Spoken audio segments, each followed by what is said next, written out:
Good morning, ladies and gentlemen. My name is Subramaniam Maslamani. I am a Tamil. Today, my topic is Mahinda Rajapaksa pleads insanity. He should be condemned to a sanatorium and confined to a mental health center. On reviewing his speech on second anniversary of the Tamil genocide by him in Sri Lanka, he implies that he was insane during the period of genocide. He says his troops went to war with human rights charter in one hand and food and love in the other hand. But there are about 150,000 innocent people missing, and he cannot explain how they disappeared. Then he says he is developing the northern east of Sri Lanka. Sir, then why did you destroy it in the first place? Then you watch people being killed through UAV, unmanned aerial vehicle, video online real time. Only an insane man will watch people being killed, right? Killing of people and then talking like a derelict. Mahinda Rajapaksa does not believe in the collective will of the people. The collective will of the people is called the constitution. He does not believe in a constitution and the power of the people.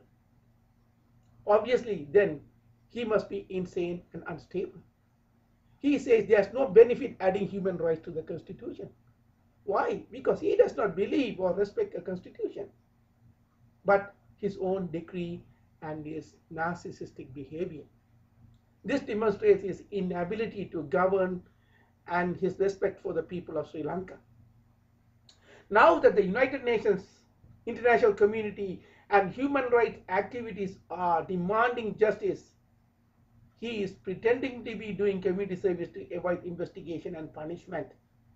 He says he is doing community development work, therefore his criminal activities need not be investigated, and he presumes the position of justice jury to exonerate himself. He has chosen the community service in lieu of capital punishment. No, sir.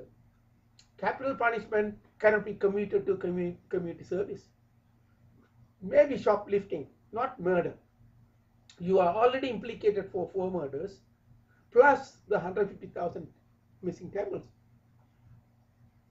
Mahinda Rajapaksa says, even though terrorism was eradicated in Sri Lanka, terrorists living abroad continue to work to destroy our country. He is a man who clearly does not know the difference between freedom of expression and terrorism. He has very clearly spoken his mind and his attitude towards people. His words reflect his narcissistic upbringing, his self-righteousness, his abusive and criminal behavior as a result. He has clearly revealed the inner working of his poorly developed mind. I am pretty sure if investigated well, he will be found the seminal source of several crimes in Sri Lanka. As a man incapable of reasoning, he should not have any part in the administration or collective management of any society. He should be condemned to a sanatorium and confined to a mental health center. The beauty of democracy is its ability to make people want to belong to a union or association or a nation where they can retain their individual freedom of thought and action. But by the same token, democracy is not fit for all. It can be easily hijacked by criminals, drug dealers, and Mahinda Rajapaksas. Mahinda Rajapaksa is obviously misused in the great trust people place on the union. He is a disgrace to all world leaders, and they must distance from him. In the last 2600 years, and especially in the last 60 years, and specifically since 2009, a new era has dawned in the hearts and minds of the Tamils worldwide. Though LTTE continued to be contributed to the globalization of the Tamil determination, their oblivion has brought to the forefront the real Tamil character. Today, as I write this article, we have proved much stronger and resilient than we thought we were capable of. Canada elected its first Sri Lankan born and very articulate and capable Tamil lady to the Parliament of Canada. And Singapore appointed the first deputy prime minister. Today, the Tamil matter is in the hearts and minds of the United Nations and the world of nations. We shall remember our brothers and sisters who laid down their life to make this pathway. Every life invested is a sleeper bed of the iron railroad. Imagine a railroad, and each life is a sleeper wood that supports the iron track. No Tamil should ever forget these people who enriched our heritage. They are part of our history. The best part is we have enriched the world the way the Greeks and Romans enriched the world. But the worst part is we were not allowed to enrich the lives of Sinhalese in Sri Lanka. The poor Sri Lankan people are the biggest losers in the racial and political gambit. Yesterday's pearl of the Indian Ocean, today is a pariah nation. Some superpowers share the responsibility for this degradation. Even now, the idea is to convert this island into a tourist fun paradise. I do not know how many Sinhalese are aware of it. Sometimes we wonder if we should find a way to remove the rest of the Tamils from Sri Lanka and allow the island to deteriorate. Or what we need in Sri Lanka is a Tamil president who will put the country back on track. Since independence in 1948, Tamils have been asking the Sinhalese to make this land equitable for all communities, but they want to make it a unitarily Aryan Buddhist Sinhalese state. In this modern era of borderless world, such an idea is foolish and not feasible. The Singapore in Sri Lanka, the Sinhalese in Sri Lanka reacted like minorities instead of responding to like magnanimous people. What they had done in the past 60 years is to create a mafia-style terror cartel. How to murder, how to kill, how to rape, and how to plunder are discussed at cabinet level. The Tamil people in Sri Lanka too have to make some major changes in their belief system. We keep asking the Sinhalese, give us our rights. But the problem is they did not take it away from us. We let it go. It is our state of mind that led to this debacle. We were told by defunct Tamil politicians that the Sinhalese took away our rights. No one can take away my rights to freedom and thought. If they do not have the freedom, then they do not have the freedom and power of thought. No man who cherishes his freedom to think will ever tamper with another man's right of thought. It's in coming to the West that we realize that we gave up our own rights. No man can take away my rights and freedom without my consent. Anyways, we have realized our follies and inferiority thinking. But the Tamils in Sri Lanka still think the same way, and the Sinhalese too think that the Tamils have taken away too much of their freedom and rights. We have in Sri Lanka the Tamil National Alliance wants to negotiate with the government of Rajapaksa. Come on, do not negotiate with them. They are a bunch of criminals. And don't give power over you. The Sinhalese cannot have any more power over what we give them. Due to the misconception that the Sinhalese hold power over us, we are giving them the sense of powerfulness. Today, Tamils may be the prisoners and the Sinhalese may be the policemen. But the day the prisoner begins to believe in his power, like us, the policeman loses his power. Ask Nelson Mandela, and he will explain. The enemy may hold your body in confinement, but he cannot hold your breath away and your thoughts down. He might as well kill you. This is how the concept of give me freedom or give me death arose. Two men cannot continue to exist without total freedom and freedom of association.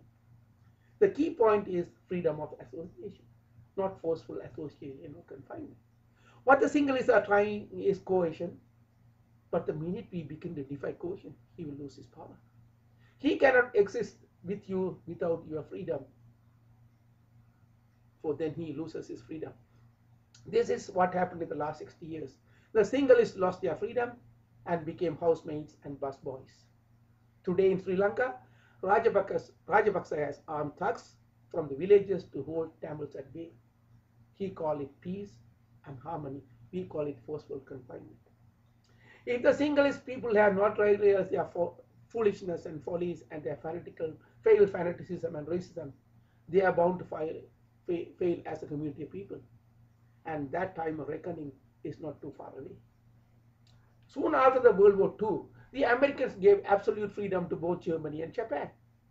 For they knew if we do not free them, they will drag us down through passive defiance. Mahatma Gandhi, through passive resistance, defeated the British. An enemy can be defeated simply with passive resistance and by making him weary. The enemy wants to impose his will on you. That is why he is stupid. Imposing will achieves very little, and sooner the enemy will be bankrupt. He will get less than what he puts in.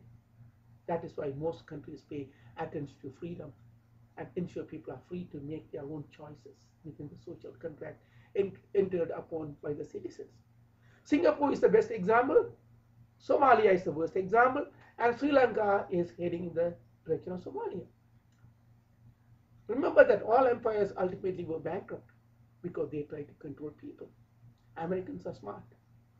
They want all nations and all people to do well so that they can do better. Look what they have done with China. They help China and China in turn helps them. And today they are part of an inseparable global economic now. China may support Sri Lanka, but not when it comes to human rights violation. Great Liar Pires is trying to pull wool over Chinese eyes. Today I read Mahinda Rajapaksa address the nation on the second anniversary of the death of freedom, human rights, right to life, and the massive genocide of Tamils. We believe all what you say, sir, but give us the proof.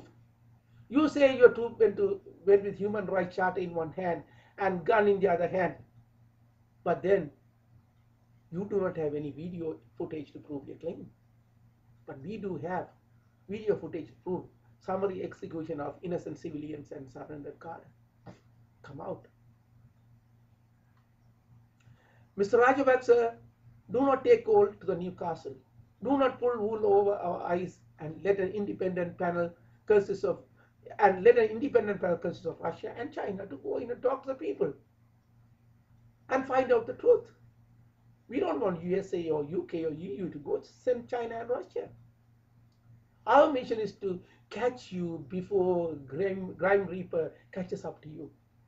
My deepest fear is that you may take your own life, or the Grime Reaper will visit you before you pay for at least some of your sins. What happened in Mullawaikal is a shame to all Buddhists and Sinhalese all over the world.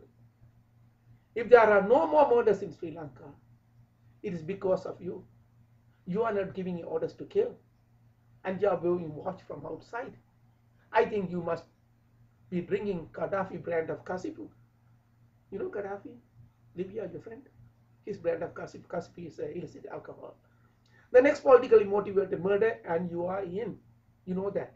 There's no more high-profile murders because all fingers are pointing at you.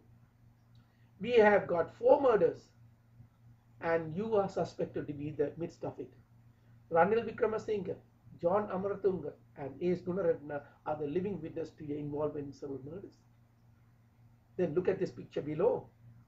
You with Yakadaya in the presidential palace. Okay, Yakadaya was a serial killer. What is he doing in the presidential palace? Something is not in order and alignment. All ducks are not in the same line. So to say, there is something funny and there is a smell of sewer rats. The paradox and dilemma among the world capital is that if you are not involved in any crimes, why are you not investigating these killings? Let me come to the Tamil losers. I don't call them leaders, I call them losers. I do not call them leaders. I mean Sambandhan TNA, Emmanuel WTF, and Rudakma TGTE. Tell me, brother Mahinda, you must be gloating even in your dreams about these 3 guys, right? Don't worry about Tamils. We got these DNA, WTF, TGTE will keep the Tamils on a wild goose chase. Get it from me. I do articles and watch for the response. Some of my words are used by Rajapaksa. Rajapaksa used the word right to life. At least I'm happy. Rajapaksa as a Sinhalese read my articles and give a little bit of credit to my work. But I do not know if any of these 3 Tamil losers read my articles. If you read it, you will be a winner. So the Tamil problem is Tamil leadership problem. Did any of you losers made any attempt to stimulate the Tamil to excel in education and business formation? Emmanuel's and Rutnagama's days are numbered as losers of the Tamil lives and heritage. We made history in Scarborough Rouge riding in Ontario, Canada, by working for Radhika Saxibesi. We elected her. We knew she will get elected because we united the people. But then who worked to defeat Raghav and Parakshoti? We know who defeated them. I read some of the handouts. We should stop defeating each other and unite to defeat the common enemy. It's a shame that Raghavan lost by a few hundred votes. Why did the Tamils defeat another Tamil? Someone asked me, are we fighting against each other or are we fighting against a common enemy? We had to stop fighting among us.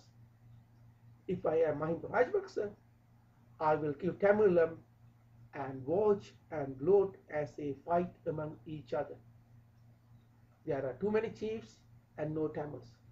As in Canada, we say too many chiefs and no Red Indians, which means everyone is for himself.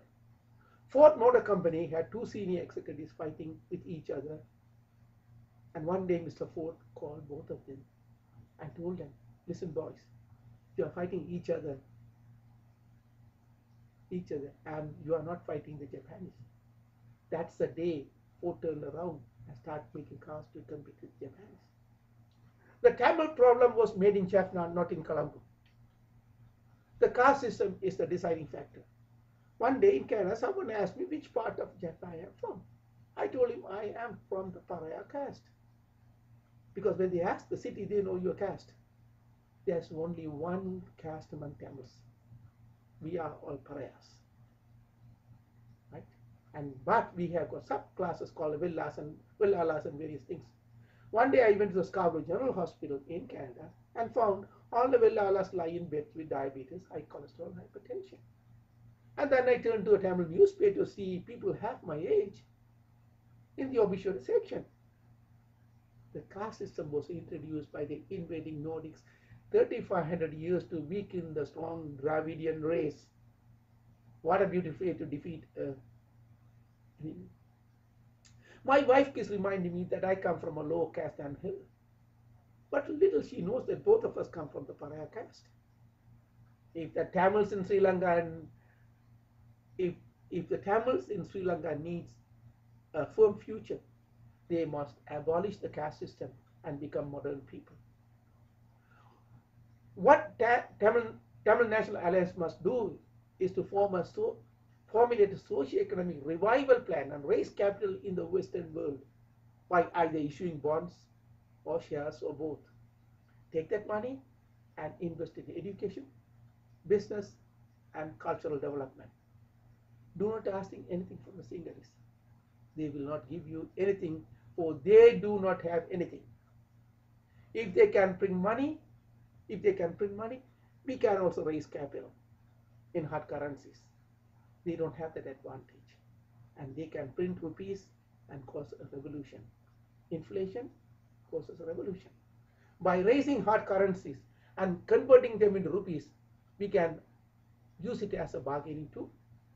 Someone has to think wise instead of wizardly and wizardry. Set up a bank either in London or New York and accumulate bond and share capital and keep them outside Sri Lanka. Do it legally. There are legal ways to do it. The Jews do Israel bonds all over the world. So there is a legitimate way to do so. Keep it transparent and file annual returns with the Securities and Exchange Commission and the revenue departments of respective countries. As you convert them into rupees, you will cause inflation and thus you create a socio-economic problem in the South. It's better to have them fight each other than fighting us. Someone has to think realistically, psychologically, and human behaviorally. After all, man becomes an animal in the absence of ample food. Tamil politicians are either outdated or simply they are too selfish and greedy. To lead and empower a society of people is simple. All we need is to come up with a collective direction, vision, and goal and impart them to all the people. People will do the rest. But the problem with the politicians is that they tend to manipulate the people instead of motivating them to greatness. All we have to do is to respect their freedom to think and act in their own natural way. Mahinda Rajapaksa calling Tamils living abroad as terrorists. That is where the problem is. If you speak your views, you are a terrorist. Everyone has the right to speak their mind. Otherwise, how do we as a collective entity know what the need of the people are? To Mahinda Rajapaksa, there's only one view. That is his view and is the only right view, and all the others should not exist. He's an ignorant and insane man. He should be destined to a sanatorium for rehabilitation. That's all, folks, for this week. As I always say, Tamil 70 million worldwide. Unite, stay together, work hard, never ever give up. The best is yet to come, and we are winning. My name is Subramani Maslamani, world class Tamil, powered by convictions, commitments, and conscience.